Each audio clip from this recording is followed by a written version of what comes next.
Il y a parfois dans les films un procédé qui s'appelle le fait de résumer l'action. Alors, évidemment, il y a parfois aussi dans les parties de jeu de rôle la nécessité de résumer l'action. Tout aller au-devant d'un certain drame.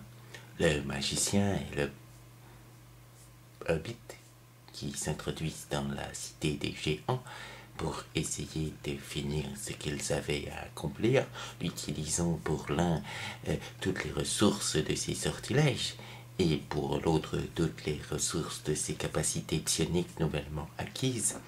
Autant vous dire que ça mériterait de faire l'équivalent de 2 films à la Die Hard. On peut dire que nos 2 héros, armés de leurs pouvoirs psychiques exceptionnels, le magicien bardé de son arbre de pouvoir et de divers objets qu'il avait acquis dans le labyrinthe sans en référer à ses compagnons, le hobbit dont la sagesse était devenue relativement ultime, tous deux ayant connu une sorte d'ascension auprès d'un dieu au masque sombre, eh bien, ils ne firent qu'une bouchée du chef de la cité des géants qui avait beau régénérer, mais qui avait quand même aussi du mal à régénérer le fait d'être transformé en pulpe et puis ensuite en cendre par des nuages de météores et des explosions psychiques. Mis à feu et à sang par les 2 aventuriers, transcendés presque au niveau d'immortels, les quelques géants survivants s'enfuirent et jurèrent sur tout ce qu'ils pouvaient jurer qu'il restait dans leurs petites escarcelles diverses et variées. Je jure sur les portraits de mon père, je jure sur l'os, les fémurs de ma grand-mère que je me vengerai. C'est venger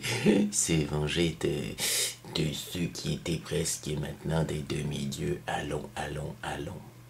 Pendant ce temps, apporté au conseil des nécromants par une guenouille de vampires, les autres aventuriers, dans une bouteille magique, s'amusaient à fabriquer une feuille de platine afin d'utiliser un sortilège du prêtre nain pour sortir d'une poche dimensionnelle en créant une autre poche dimensionnelle. Je vais vous dire que c'est un incident magique majeur, attention dragon. Et que croyez-vous qu'il arriva au moment pile, au moment le plus absolu, où le conseil des nécromants essayait de réveiller une dracaliche en faisant en sorte qu'en elle soit accueilli l'esprit d'un dieu, le dieu rongeur, le dieu chouinteur, le dieu qui murmure dans les ténèbres.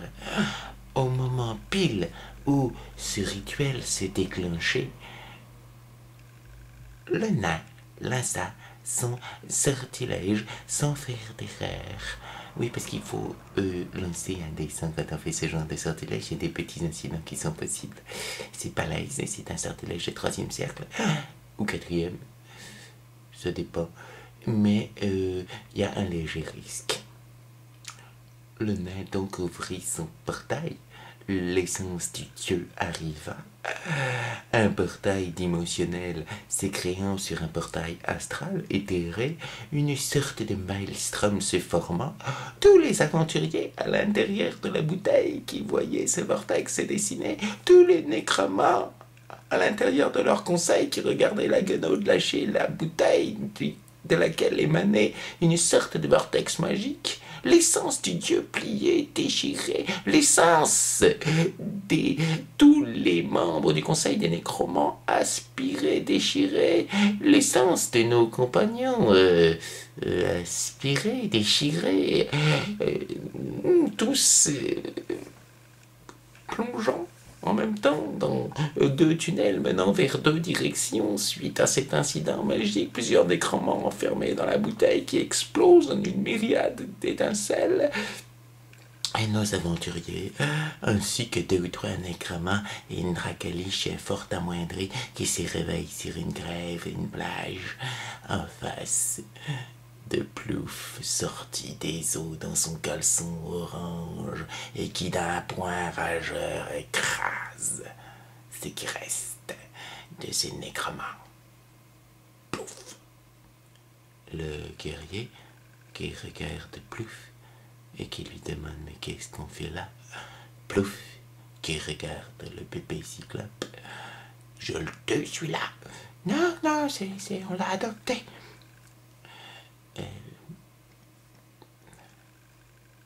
Si, on l'a adopté. Bien.